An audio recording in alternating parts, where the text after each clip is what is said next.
आज हम लोग स्टार्ट करने जा रहे हैं जो बीपीएससी असिस्टेंट का एग्जाम हुआ था 28 अप्रैल 2023 को। इसका हम लोग सेट ए का जो सॉल्यूशन है इसको हम लोग हिंदी में डिस्कस करेंगे। और इस पार्ट में हम लोग सिर्फ जो जनरल अवेयरनेस यानी जो जीके का पार्ट है और करंट अफेयर्स का पार्ट है उसको हम इस वीडियो के माध्यम से जो इसका सॉल्यूशन है उसको डिस्कस करेंगे। और आपको इसमें जो भी क्वेश्चन है सभी का सही उत्तर आपको बताया जाएगा। तो आप इस वीडियो को लास्ट तक जरूर देखिएगा, क्योंकि आपको अगर आप एग्जाम इसका दिए हैं तो आप इसे आसानी से मिलाकर अपना नंबर देख सकते हैं कितना आएगा। तो स्टार्ट करने जा रहे हैं हम लोग। 51 नंबर क्वेश्चन से है 100 नंबर क्वेश्चन तक इसमें है। सेट ए में जनरल अवेयरनेस का है। तो पहला क्वेश्चन है, भारत का नेपोलियन किसे कहा गया था? तो इसका सही उत्तर हो जाएगा समुद्रगुप्त को भारत का नेपोलियन कहा जाता है। तो इसका सही उत्तर है ऑप्शन नंबर बी सही हो जाएगा। 52 नंबर क्वेश्चन है, मौर्यों के अंतर्गत भौतिक संस्कृति के प्रसार में कौन सहायता करता था? यानी जो मौर्य अंपायर था इसके प्रचार प्रसार में कौन सहायता करता था? तो इसका सही उत्तर हो जाएगा उपर्युक्त सभी। यानी इसमें प्रशासक, व्यापारी और बौद्ध साधु तीनों इसमें सहायता करते थे। तो इसका सही उत्तर हो जाएगा उपर्युक्त सभी। 53 नंबर क्वेश्चन है, फिरोज शाह तुगलक के दौरान नहरों के बनाने और रख रखाव के खर्चे किसके द्वारा वहन किए जाते थे? फिरोज शाह तुगलक जो था इनके काल में नहर का निर्माण काफी ज्यादा हुआ था। तो इसका जो खर्चा वहन करता था वह काश्तकार करते थे।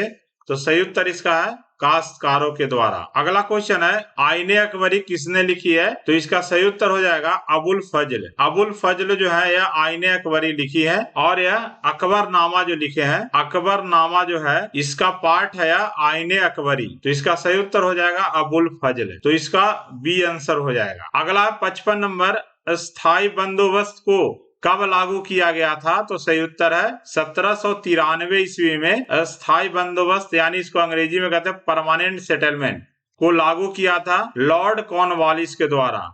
लॉर्ड कॉर्नवालिस के द्वारा यह अस्थायी बंदोबस्त को लागू किया गया था। अगला है, किसने प्रसन्नता पूर्वक 1907 में सूरत में कांग्रेस की फूट को हमारे लिए एक महान जीत के रूप में व्याख्या की थी? तो इसका सही उत्तर है लॉर्ड मिंटो होगा इसका सही उत्तर, क्योंकि लॉर्ड मिंटो जो है वह एक लेटर लिखे थे लॉर्ड मॉर्ले को जब 1907 में सूरत में जो कांग्रेस में विभाजन हुआ था इस समय यह लिखे थे कि हमारे लिए एक महान जीत के रूप में इसे व्याख्या किए थे। अगला 57 नंबर क्वेश्चन, धन प्रवाह सिद्धांत को किसने प्रतिपादित किया था? तो इसका सही उत्तर है दादा भाई नौरोजी के द्वारा धन प्रवाह सिद्धांत को प्रतिपादित किया था।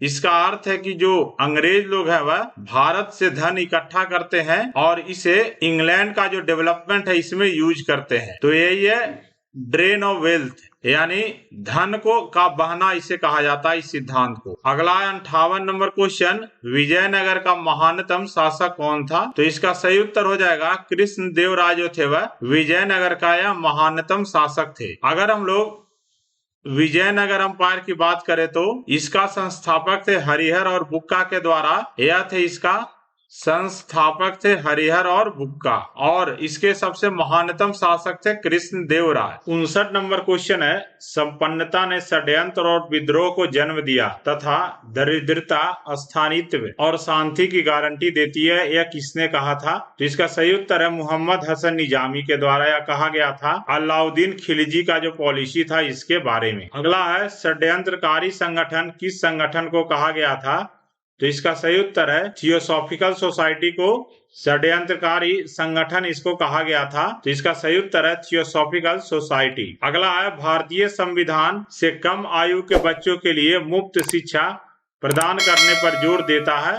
तो सही उत्तर है 14 वर्ष से जो नीचे के बच्चे हैं उनको भारतीय संविधान के द्वारा मुफ्त शिक्षा प्रदान करने पर जोर दिया जाता है। इसके लिए एक एक्ट को पास किया गया था 2009 में, right of education and compulsory education act 2009 यह पारित किया गया था भारतीय सरकार के द्वारा, जिसमें 14 वर्ष से जो कम आयु के बच्चे हैं इनको फ्री एंड कंपल्सरी एजुकेशन देने के लिए। अगला है, इसमें से किसका भारत में प्रत्यक्ष चुनाव होता है? प्रत्यक्ष का मतलब हो गया डायरेक्ट इलेक्शन। डायरेक्ट इसको हम इलेक्शन के द्वारा चुनते हैं हम।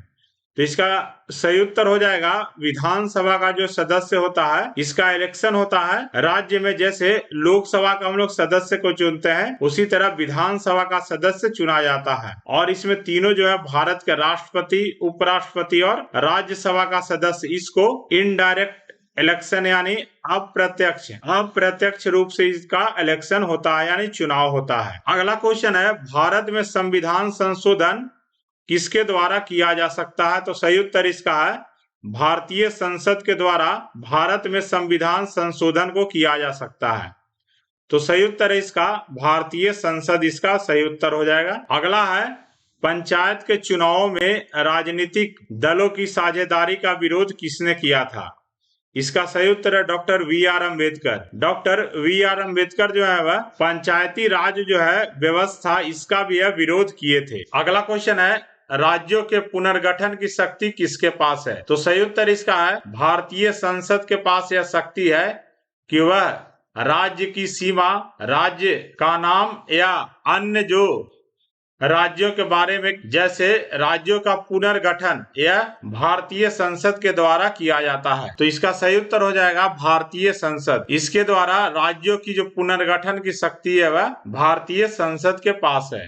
अगला है म्यूनिसिपल कॉरपोरेशन साधारणतः प्रशासन के लिए स्थापित की जाती है। तो इसका सही उत्तर है बड़े कस्बों के लिए म्यूनिसिपल कॉरपोरेशन का स्थापना किया जाता है। तो सही उत्तर इसका हो जाएगा बड़े कस्बों के लिए। अगला क्वेश्चन है पंचायती राज प्रथम बार अक्टूबर 1959 में प्रारंभ किया गया था। तो सही उत्तर है इसका राजस्थान से पंडित जवाहरलाल नेहरू के द्वारा पंचायती राज जो व्यवस्था है इसे राजस्थान के नागौर जो शहर है, राजस्थान के नागौर से अक्टूबर 1959 में पंचायती राज को शुरू किया गया था। अगला है पंचायती राज के लोगों को वास्तविक स्वराज देने के लिए स्थापित किया गया था। तो सही उत्तर है इसका ग्रामीण क्षेत्रों के लिए यह पंचायती राज व्यवस्था इसे स्थापित किया गया था। अगला है बहुदलीय व्यवस्था के बावजूद लंबे समय तक भारत में राजनीतिक परिदृश्य में कांग्रेस व्यवस्था का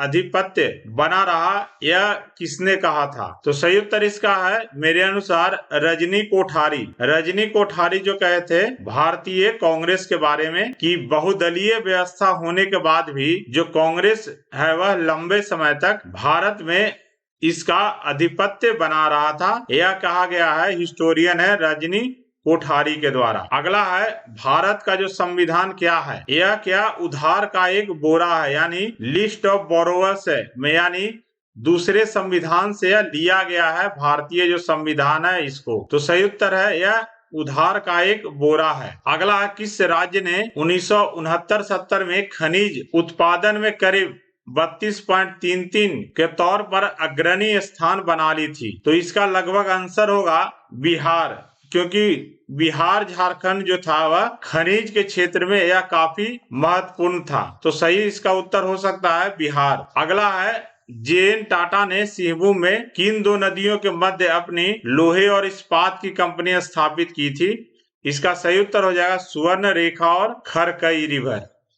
यह दो नदियों के मध्य अपने लोहे और इस्पात की कंपनी स्थापित की थी, स्वर्ण रेखा और खरकई। अगला है हरित क्रांति मुख्य रूप से सीमित थी। तो यह मुख्य रूप से सीमित थी खाद्य फसलों तक। तो सही उत्तर इसका है खाद्य फसलों तक यह मुख्य रूप से हरित क्रांति जो थी वह सीमित थी। अगला है भारत में सिंचाई के महत्वपूर्ण स्रोत कौन से हैं? तो इसमें क्या सबसे महत्वपूर्ण स्रोतों की बात कर रहा है? तो इसका होगा उत्तर नहरें जो है वह भारत के सिंचाई का एक महत्वपूर्ण स्रोत है। तो मेरे अनुसार इसका जो उत्तर होगा वह नहरें होगा। अगला है विश्व में कौन सा देश अभी तक मिश्रित तकनीकी को अपनाने में वास्तविक रूप से सफल हुआ है? तो सही उत्तर इसका है चीन जो देश है वह अभी तक मिश्रित तकनीक को अपनाने में वास्तविक रूप से सफल हुआ है। अगला है आवर्तन के आधार पर ज्वालामुखियों को कितने वर्गीकृत किया जा सकता है? तो सही उत्तर इसका है 3 इसके प्रकार है, एक सक्रिय ज्वालामुखी, निष्क्रिय ज्वालामुखी और विलुप्त ज्वालामुखी। तो इसका सही उत्तर हो जाएगा उपर्युक्त सभी। सक्रिय मतलब अभी एक्टिव है, निष्क्रिय मतलब अभी इसमें लावा है वह नहीं निकल रहा है, लेकिन फ्यूचर में यह सक्रिय हो सकता है। और तीसरा विलुप्त ज्वालामुखी, यानी यह पूरी तरह से खत्म हो चुका है, तो इसे हम लोग कहते हैं विलुप्त ज्वालामुखी। इसका उपयुक्त सभी आंसर हो जाएगा। अगला है व्यापक दरिद्रता ज्यादा कहाँ देखी गई है, तो सही उत्तर है इसका अफ्रीका में व्यापक दरिद्रता ज्यादा देखी जाती है, तो सही उत्तर है इसका अफ्रीका महाद्वीप में। अगला है गोदावरी, कृष्णा और कावेरी नदियां हैं, तो सही उत्तर है भारत के दक्षिण क्षेत्रों में बहने वाली यह प्रमुख नदियां हैं। अगला है भैंसों की उत्तम नस्ल मूरा, या मूरा जो नस्ल का नाम है भैंस का, यह पाई जाती है, तो सही उत्तर इसका पंजाब और हरियाणा में यह भैंस की जो नस्ल है यह पाई जाती है, जिसका नाम है मुर्रा। अगला है 2011 की जनगणना के अनुसार गरीबी रेखा से नीचे यानी बिलो पॉवर्टी लाइन की प्रतिशतता क्या है, तो इसका सही उत्तर है 22%, लगभग 21.9% इसका बीपीएल से नीचे जो लोग रहते हैं इनका प्रतिशत है, तो सही उत्तर इसका 22% हो जाएगा। अगला है विश्व की जनसंख्या में भारत का स्थान किस देश के बाद में आता है, 2020 से पहले बोल दिया है, तो 2020 से पहले नंबर पर चीन है, दूसरे नंबर पर है भारत, तो सही उत्तर इसका हो जाएगा चीन। चीन सही उत्तर हो जाएगा इसका। नंबर 1 पर चीन है, नंबर 2 पर भारत। अभी वर्तमान की अगर बात करें तो भारत जो है नंबर 1 पोजीशन पर अभी आ गया है। अगला है योजना आयोग की स्थापना के साथ ही भारत में आर्थिक योजना का युग प्रारंभ हुआ, तो प्लानिंग कमीशन को 1950 में शुरू किया गया था 15 मार्च को। 15 मार्च 1950 को प्लानिंग कमीशन को शुरू किया गया था। इसके बाद इसके स्थान पर आ गया है नीति आयोग। नीति आयोग का गठन किया गया है प्रधानमंत्री नरेंद्र मोदी के द्वारा 1 जनवरी 2015 को नीति आयोग का गठन किया गया प्लानिंग कमीशन के जगह पर। अगला है भारत में मजदूर संघ आंदोलन अस्थायी तौर पर कब स्थापित हुआ, तो इसका सही उत्तर मेरे अनुसार जो है वह लगभग प्रथम विश्व युद्ध के बाद, यानी 1918 में प्रथम विश्व युद्ध का समाप्ति हुआ था, तो इसके बाद लगभग भारत में मजदूर संघ आंदोलन को अस्थायी तौर पर स्थापित हुआ था। अगला क्वेश्चन है 84 नंबर, भारतीय राष्ट्रीय नेताओं ने 1880 से 1905 के मध्य आर्थिक नीतियों की प्रकृति का भारत में आर्थिक राष्ट्रवाद के युग के रूप में चित्रण किया है, यह किसने लिखा है, तो सही उत्तर है विपिन चंद्र के द्वारा एक पुस्तक भी लिखा गया है जो कि है भारतीय राष्ट्रवादी नेताओं ने 1880 से 1905 के मध्य आर्थिक नीतियों की प्रकृति का, यह पुस्तक भी लिखा गया है विपिन चंद्र के द्वारा। आप इसको अच्छे से मिला लीजिएगा। अगर एक आध क्वेश्चन में त्रुटि होगी तो हम इसको बाद में अपडेट कर देंगे, वह क्वेश्चन का जो आंसर रहेगा उसको। अगला क्वेश्चन है रेलवे किस काल के लिए एक वास्तविक वरदान थी, तो इसका लगभग उत्तर होगा जन संघर्ष हो जाएगा इसका। यह पाकिस्तान में लगभग हुआ था शायद जन संघर्ष, तो इसका उत्तर मेरे अनुसार हो सकता है जन संघर्ष इसका। अगला क्वेश्चन है poverty and un British rule in India, यह जो पुस्तक है वह लिखी गई है दादा भाई नौरोजी के द्वारा। दादा भाई नौरोजी के द्वारा यह पुस्तक लिखी गई है poverty and un British rule in India, तो सही उत्तर इसका है ऑप्शन नंबर बी। इन्हें grand old man of the India भी कहा जाता है दादा भाई नौरोजी को। अगला है 2011 में भारत में कौन से एकमात्र राज्य ने 1000 पुरुषों पर 1084 महिलाओं के उच्चतर अनुपात को दर्शाया था, तो इसका सही उत्तर है केरल। एकमात्र जो केरल राज्य है वहाँ 1000 जो पुरुषों पर 1084 महिलाएं हैं। अगला है क्वेश्चन पानी द्वारा उत्पन्न बीमारियों का सीधा प्रभाव किसके लिए जिम्मेदार है, तो यह सही उत्तर हो जाएगा अतिसार बीमारियां भी होगा, अंतरा ज्वर भी होगा, पैराटाइफाइड भी होगा, यह तीनों उपयुक्त सभी इसका उत्तर हो जाएगा। अगला है भारत में कृषि सुधार शुरू किया गया था, तो इसका सही उत्तर होगा कृषकों की सहायता हेतु भारत में कृषि सुधार को शुरू किया गया था, तो ऑप्शन बी इसका सही उत्तर होगा। अगला भारत में जनगणना कितने वर्षों में की जाती है, तो इसका सही उत्तर होगा 1 दशक यानी 10 साल में। 10 साल में यह जनगणना को किया जाता है और कोविड के कारण 2021 में यह जनगणना नहीं हो सका है। अगला क्वेश्चन है 91 नंबर, 1 मार्च 2023 से federation of Indian chambers of commerce and industry यानी फिक्की के महासचिव के रूप में किसे नियुक्त किया गया है, तो इसका सही उत्तर होगा शैलेश पाठक। शैलेश पाठक को फिक्की के महासचिव के रूप में नियुक्त किया गया है।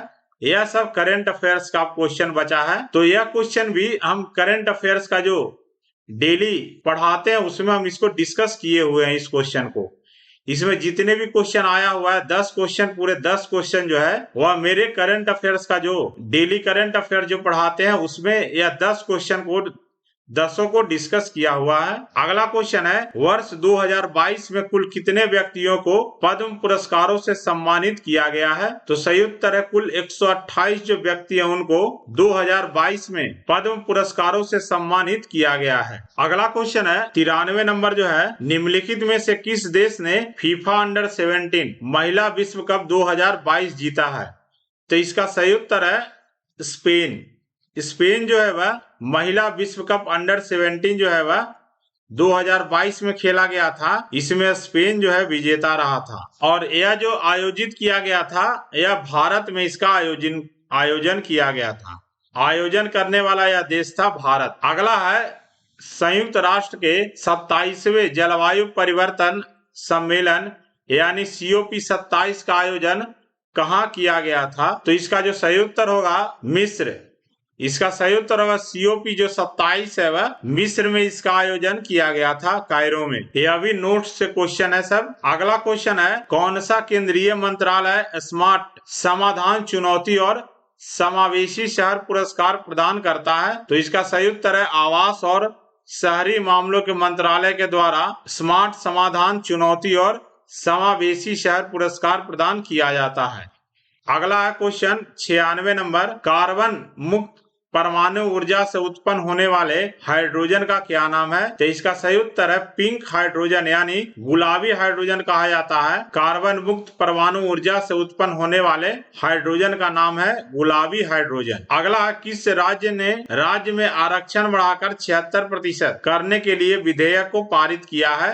तो सही उत्तर है छत्तीसगढ़ जो राज्य है वह हाल ही में अपना जो आरक्षण है वह 76% बढ़ाने के लिए एक विधेयक को पारित किया है। अगला है, चैत्य भूमि किस नेता का समाधि स्थल है? तो इसका सही उत्तर है डॉक्टर VR अम्बेडकर का जो समाधि स्थल है उसका नाम है चैत्य भूमि। अगला है, किस देश ने आर्टिफिशियल इंटेलिजेंस में जिम्मेदार प्रगति पर सहयोग करने के लिए यूरोपीय संघ के साथ एक समझौते पर हस्ताक्षर किए हैं? तो सही उत्तर इसका हो जाएगा संयुक्त राज्य अमेरिका। संयुक्त राज्य अमेरिका जो है वह यूरोपीय यूनियन के साथ एक समझौते पर हस्ताक्षर किया है जिसमें कि आर्टिफिशियल इंटेलिजेंस में जिम्मेदार प्रगति पर सहयोग करने के लिए यह समझौते पर हस्ताक्षर किए गए हैं। अगला है, Indian institute of democratic leadership ने किस राज्य में भारत के पहले मॉडल G20 शिखर सम्मेलन की मेजबानी की है? तो इसका सही उत्तर हो जाएगा इसका महाराष्ट्र। महाराष्ट्र जो है वह भारत के पहले मॉडल G20 शिखर सम्मेलन की मेजबानी की है। तो यह जो जनरल अवेयरनेस का क्वेश्चन था 50 और करंट अफेयर्स का, इसको हम लोग इस वीडियो के माध्यम से डिस्कस किए हैं। नेक्स्ट वीडियो में हम जनरल साइंस का जो क्वेश्चन है 40 क्वेश्चन उसको हम लोग डिस्कस करेंगे और इंग्लिश में भी इसे अपलोड किया जाएगा। तो आप इंग्लिश का भी देख लीजिएगा। दोनों पार्ट यानी जीके और साइंस का इंग्लिश का भी अपलोड हम करेंगे, तो आप उसका भी सॉल्यूशन देख लीजिएगा। तो वीडियो देखने के लिए धन्यवाद। अगर 2-3 क्वेश्चन में कुछ गलती हुई होगी तो हम उसको सुधार कर जो करेक्ट आंसर जो ऑफिशियल वेबसाइट पर आएगा तो कमेंट सेक्शन में हम उसका आंसर प्रोवाइड कर देंगे, आप उसे देख लीजिएगा। तो वीडियो देखने के लिए धन्यवाद। जय हिंद, जय भारत।